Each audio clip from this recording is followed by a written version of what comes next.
Video کو like کر کے آگے شیئر ضرور کر دینا۔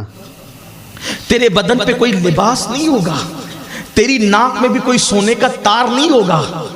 کیا عورتیں اس چیز کو بھول گئی ہیں کہ جن عورتوں کو کبھی دودھ اور چندن سے نہلایا جاتا تھا، میں نے تاریخ میں ان عورتوں کا ذکر بھی پڑھا ہے۔ بادشاہوں کی شہزادیوں کو، بادشاہوں کی بیٹیوں کو، بادشاہوں کی بیویوں کو دودھ اور چندن مل کے نہلایا جاتا تھا۔ ان کے لیے روزانہ نئے حوض بنتے تھے۔ ایسی بھی رانیاں اور ملکائیں گزری ہے، ہر دن نیا حوض ہوتا تھا۔ لیکن جب وہ مر گئی، آج ان کی قبروں پر کوئی فاتحہ پڑھنے والا بھی نہیں۔ ان کی قبروں پر کتے لوٹ رہے ہیں، جا کے دیکھ لو۔ اور اگر برا نہ مانے تو یہ بات حق کے طور پہ کہہ دوں تاکہ لوگوں کو عبرت ہو۔ ان کے گنبد تو بنے ہیں، لیکن ان کے گنبدوں کے اندر ان کی قبروں پر سور کے بچے لوٹ رہے ہیں۔ جا کے دیکھ لو، دلی میں جا کے دیکھ لو، جا کے دیکھ لو، آگرہ میں جا کے دیکھ لو، دکن میں جنہیں دودھ اور چندن سے نہلایا جاتا تھا، جن کے بالوں بال موتی پروئے جاتے تھے، جن کے سنگھاری شاندار تھے، آج ان کی قبروں پر کوئی فاتحہ پڑھنے والا نہیں، ان کا کوئی نام لینے والا نہیں۔ ان کی قبریں ٹوٹ پھوٹ چکی ہیں، ان کے گنبد ٹوٹ پھوٹ چکے ہیں، کھنڈرات میں تبدیل ہو چکے ہیں۔ کتے اور سور کے بچے ان کی قبروں پہ پھر رہے ہیں۔ لیکن واللہ ایک ایسی خاتون بھی ہے جس کے گھر میں مہینے بعد چولہا نہیں جلا، جس نے ایک دوپٹے پر 17 پیمن لگا کر پوری زندگی گزار دی، لیکن تقوی، پرہیزگاری، خشیت ربانی، اللہ کی عبادت میں ایسا وقت گزارا کہ ایک سجدے میں پوری رات گزار دیا کرتی تھی۔ آج بھی اس کا نام زندہ ہے۔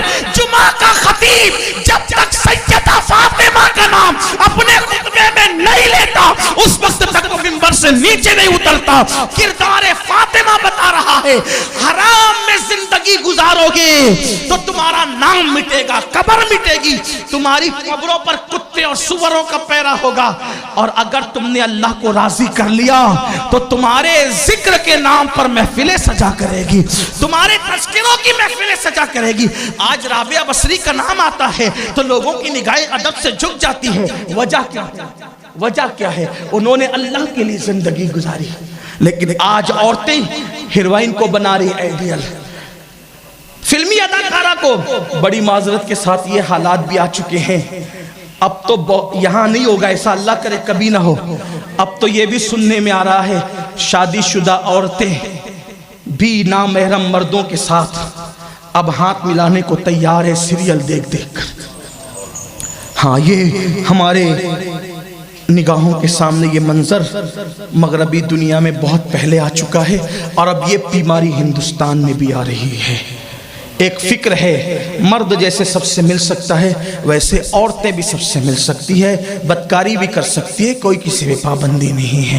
اور اب تو یہ بھی ظلم ہو رہا ہے کہ اگر دو راضی ہو کر کے بدکاری کریں تو ان پہ کوئی قانونی کارروائی نہیں کی جا سکتی ہے۔ یہ سب گندگی پھیلا رہے ہیں۔ جانتے ہیں نا، جب تک ماں پاکیزہ رہے گی نسل کبھی خراب نہیں ہو سکتی۔ ماں بگاڑ رہے ہیں، ماں۔ کسی نے بہت خوبصورت بات کہی تھی، آج بھی ہو سکتا ہے عیسیٰ سا بیٹا پیدا، ماں کی گود ہی ملتی نہیں مریم کی طرح۔ لیکن میں اس شعر سے پورا اتفاق نہیں کرتا، بلکہ میں اس کو بدل کر یوں پڑھتا ہوں، آج بھی ہو سکتا ہے عیسیٰ کا پرتو پیدا، آج بھی ہو سکتا ہے عیسیٰ کا پرتو پیدا، ماں کی گود ہی ملتی نہیں مریم کی طرح۔ اگر ماں کی گود آج بھی مریم کی طرح ہو جائے تو آج بھی کردار عیسیٰ لے کر کے بچہ پیدا ہو۔ گود بگاڑ رہے ہیں، گود۔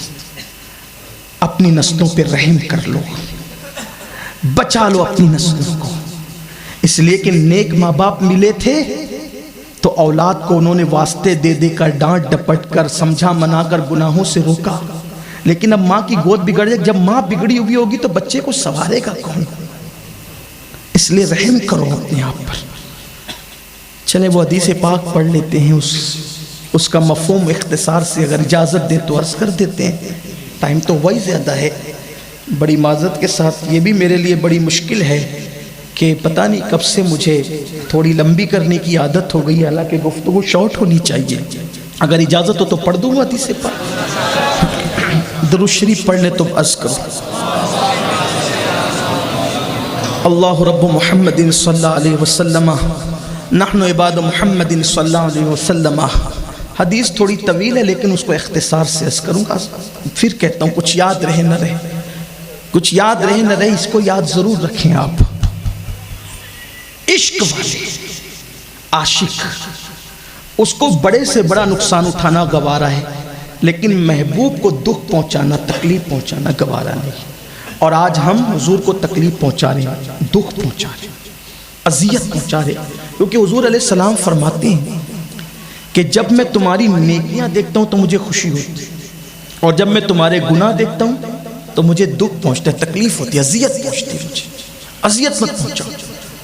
عاشق کی فکر دیکھو، کتاب التوابین میں روایت موجود ہے کہ ایک نوجوان تھا، وہ حضور کی بارگاہ میں آیا، اور وہ نوجوان حضور کی بارگاہ میں جب آیا تو اس نے حضور کا جلوہ دیکھا، حسن حضور دیکھا، اس نے کہا یا رسول اللہ مجھے بھی کلمہ پڑھائیں اور اسلام میں داخل کریں۔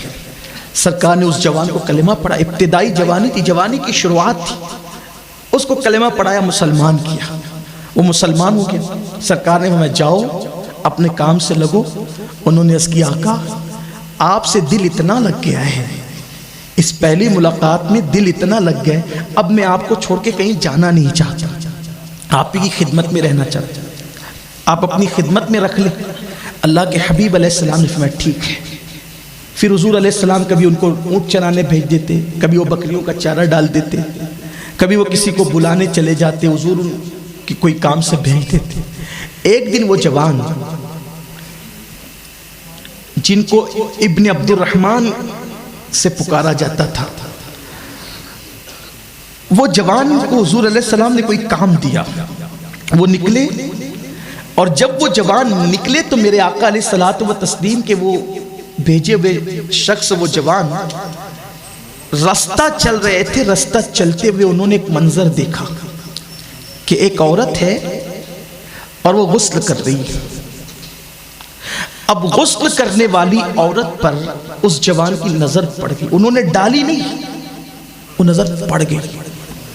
اور احادیث میں ہے، اور بہت کئی احادیث میں، ایک دو نہیں کئی احادیث میں، کہ اگر اچانک کسی ایسے منظر پر نظر پڑ جائے، کسی ایسے منظر پر جس منظر کو دیکھنے سے اللہ رسول نے منع کیا ہے، اور اس منظر سے آپ نظر پھیر لیں تو وہ گناہ نہیں ہوتا، وہ گناہ نہیں ہے بلکہ وہ خود نیکی ہے۔